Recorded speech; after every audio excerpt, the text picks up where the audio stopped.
come back from the voyage, right? And my favorite scene right before it ends is when they're in Gondor, right? And then Strider, the king, sings the and then remember that? And then he sees the elf lover, Liv Tyler, right? And then they do well, first she goes, she has like something over her face, right? Oh my God. You know what I mean? Thank you. Good to look at. And so thank you for that. We wouldn't have this without you. And also, does it feel like a century ago, like that we did? It was. We were in that padded well, let's white just do room. it. So can I just give a round of applause? Yes. This is what we do with every guest. You're not The most, special. I would say the most special guest we've had in all of. Yeah, because there would be no. It's like almost saying like there would be no Bible without the Lord. He's like the Abraham Lincoln. Yeah. You're the Abe. I bow to Abe you. Lincoln. I bow to you, dude. Don't do it again, please. Oh no. Oh no.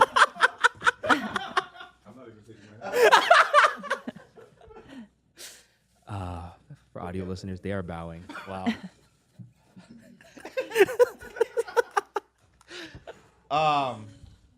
Here's what I want to say. I want to say this. Also, when you Wait, say it. Say his name. David Choe, everybody. Thank you. So when I saw you park your car, come inside the house, and we talked, and we're walking in, I literally don't recognize you. I know your face, right? Because you're a Korean. You have a big head, right? You got that face, right? But I just didn't know what kind of Korean I was watching because it's like you're completely different. You've lost weight, first of all. You look nice. Thank you. Right? And your demeanor is just completely different. Before it used to be like the Tasmanian devil. You know what I mean? Walking into a room. And now it's like you're just calm. You're very That's a projection. I'm just gonna go ahead and stop that. Dave has never been a Tasmanian devil. You were that. Dave's always been way calmer than you. Thank you, Khalyla. I appreciate that. You're right. You just described yourself to a T. I was projecting. Yeah. Totally. And I apologize for that as well. Okay? Even though it was only 5 minutes ago, do you remember the first word out of your mouth when I got out of the car? What do you say? We need to hang out more. It's true. That's what I said? Yeah. Like almost as a throwaway. And then like as you were undressing me with your eyes. I wasn't doing that. You were just like staring. No, I was not. You were staring at me you. like That's fucking absurd that you would say that. You weren't like staring at me like in a weird way. Not a sexual way. I didn't say that. All you right. were just whatever you were I was looking at you and I was like analyzing. Head to toe assessment. And as you were doing that, you just threw out a quick, we need to hang out more. And that was a good thing. Yeah. And so can I ask you a question? Go ahead. Why aren't we better friends? Oh, I want to hear this. Interesting. What an interesting way to start this thing. You could say, I don't want to answer that question and we can move on. No, I'm not. Let me say this, my friend. Yeah. I'm a lot of things. Yeah. What I'm not is a coward. When I'm not, bro, if there's a fire, I'll run through it. Okay? So I'm going to address it full force as if there's a train coming toward me. All right. Right? It's not. We are good friends. Are we? No. The train hit you. The train just hit me. No, okay, let me just say this, okay? Is it my desire in my heart to be better friends with you? Yes. Did we just go through a pandemic? Yes. We didn't see anybody, right, Khalyla? Just let's throw out the pandemic stuff because even pre-pandemic. I'm going to go ahead and side with Dave here. I think you're a difficult... this is insane. Well, this is something... You're a difficult person to get close to because you are... What do you call it? That avoidant... There's a certain, term they use in therapy, but you throw out a lot of yourself to people as a way to keep them at a certain distance. Do you remember meeting me? Do you remember how we met? 100%. Do you remember? I do, but I would love to hear how you remember it, and then I'll tell you how I remember it. Okay. Do you want me to go first, or you want to go first? I'll go first. All right. If I may. It's why when I did do a podcast, we didn't have the biggest numbers. It's whatever, quality over quantity. The people that I connected with You go, oh, it's like a family, or it's like a cult, but it went deeper than that, right? You connect with the outcasts, right? And then you just know, and then when you meet someone like that, you're like, that person's unsafe, I'm unsafe, we're all fucked up, and then the fucked upness meets with each other. Then you just feel at home, right? I met you, and I was like, I don't know him because I just met him, but I feel like I can tell him anything. I could feel like he could tell me, like, if you had just told me I killed someone and he's buried in the dumpster, I would protect you. Like, wow. You're about to make me cry. Well, that's how it all felt for everybody in that room, I think. It was like, for me, it was like a fever dream. And I wasn't exactly, I was like you. I was just in as much chaos as everyone else. But you're right. It did feel that way, Dave. It was like, oh, there's no judgment. We can just be our most fucked up selves, you know? Hey, guys, we're going to take a really quick break to share some of our favorite sponsors with you. Enjoy the rest of the show. Oh, God, this thing really doesn't work. But here's what you don't know. But do you know what I'm saying? I do know. May I tell you what you don't know? Okay. Okay. What you don't know is that at that point in my life, my career was in the shithole. I did know that. Okay. It's like, obviously, you're approachable. Yeah. It really was. I couldn't get any auditions. Nothing was happening. I was just doing stand-up on the road and like really, really bad comedy clubs and not making a lot of money. And it was bad for me. And I just thought, I met Khalyla and I'm like, you know what, this is my route. Love. And I might start a family and forget the career, right? But when I met you, it was like the perfect timing. And that's why I really believe, and if people are going to balk at this, but they're going to say, but I believe that things happen for a reason and you meet certain people for a reason. Because not only did you help me by being on your show, which gave me, Khalyla and I, the idea of doing TigerBelly, but you saved my brother. You saved my brother. My brother, his life completely changed after meeting you. He was a guy, he's like, Steve, he's a great guy. I love him. He's a great heart, super talented, and just funny, and he's everything to me, right? But at that point, he was directionless. And when you came into our lives, you took my brother under your wing, and you changed him. You made him the singer of your band. That's incredible. You guys toured and opened for Steve Aoki and festivals and whatever. We saw you in LA, and the rooms were packed. You couldn't get in. You were there too, right? And there was a mosh pit. I saw you. Yeah, no, I was there. No, but I saw you from the stage. It was Okay. like this, like everything you just said is true. Your brother's life is changing. We're on stage. The mosh pit is crazy, and in the background, I see a light. Like here's the stage. Here's all the people, and then like way in the back, there's a guy just looking at his phone. That was you. I saw you. I was like, oh, who's that? Like not part of this right now. I was like, that's Bobby. Yeah. Oh. And also, can I say But this? while he's actually but maybe a few I love seconds I love what you're after trying to do. I'm not trying to do anything. I love what you're trying to do. I'm not trying to do anything. No. I know you don't. You're not. I'm telling you. I'm telling you right now. You're not trying to do something, but you did something. Okay. Okay. Let me just say. I'm gonna respond to anything. You go to. I'm like. You were sick. You went to a place.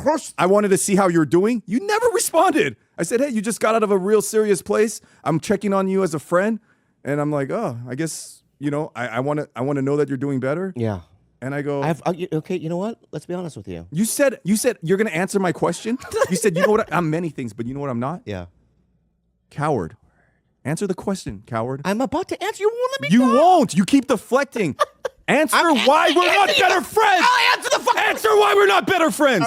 I'm gonna You go back in the. I'm gonna Please go back in there. I'm going in. Hey, can you tape the eggshell? Yeah. Give me Just some tape it down or do something, okay? Yeah, I'm sorry. All right. So Oh my can we God, just calm down? I know you got listen. emotional, and I'm calm. I just want you to answer the question. I am gonna. You won't even fucking let me talk, fucker. All right. All right. I'm gonna answer this. Why? What is the question again? Why aren't you better friends? We meet. We sit here and talk for 20 minutes about our connection. You're that kind of person. We connect. You're unsafe. We get it. We get it. We're family. We felt like we know each other. You can say or do anything. I could say or do anything. And yet there's no connection. There's no connection. Yeah. Yep.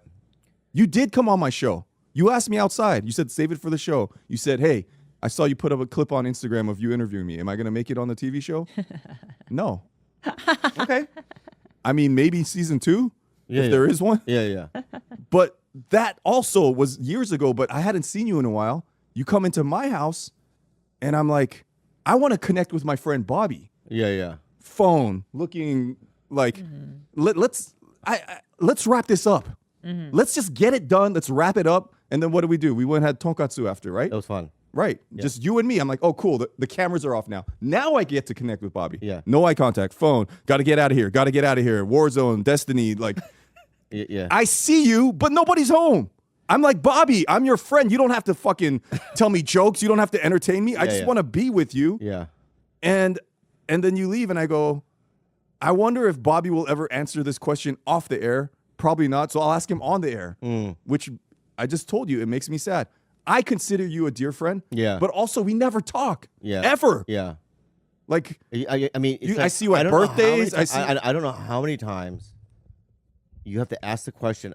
I'm about to answer, and you won't let me fucking answer, bro. I'm getting quiet. I'm going back. I know, but let me just give me a fucking 5-minute platform here, man. Okay. All right. It's like, and then I'm gonna start talking, and then you're gonna be like, but you, 6 months ago. No, but if you know what I mean? I did this. All right. All right. Just give me 5 minutes. Go back in your fucking shell and let me speak. All right. I'm talking. Number one. From your Okay. heart. You are correct. All right.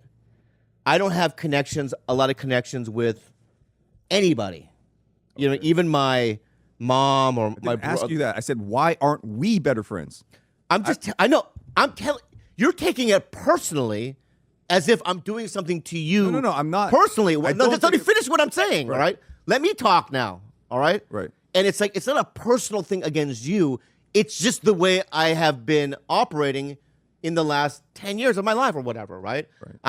It's funny. It's like the stuff that's negative happened so early on, and I think it's so deep-seated and so just rooted into my body deep that, like, it's one of those things where was so used to coping. It's just because it's always been there that I'm so used to coping with it, you don't even recognize it's there, right? So it's like, that guy, showed up in my 20s, just like this kind of this warm, very funny. He'd fart in your face if you're laying on the couch, kind of a guy, and he didn't speak English very well. So I don't know his innermost feelings about anything, about what life is about, I didn't know what he cared about politically or about. Did you ever ask him? Yeah, he just has no answers for me.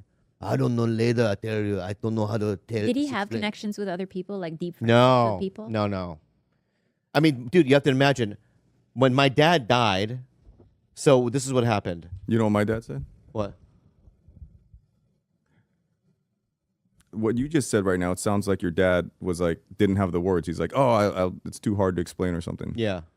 As I start to, do some work on myself and try to develop, to stay connected, I'm looking at a picture, I'm looking at my dad's face while I'm eating dinner, he's like, eats like a turtle, just kind of slow. Yeah. I think it was after Thanksgiving, and I say, I don't fucking know you, dude. Like I'm old and I don't know. I'm like a man now. Yeah.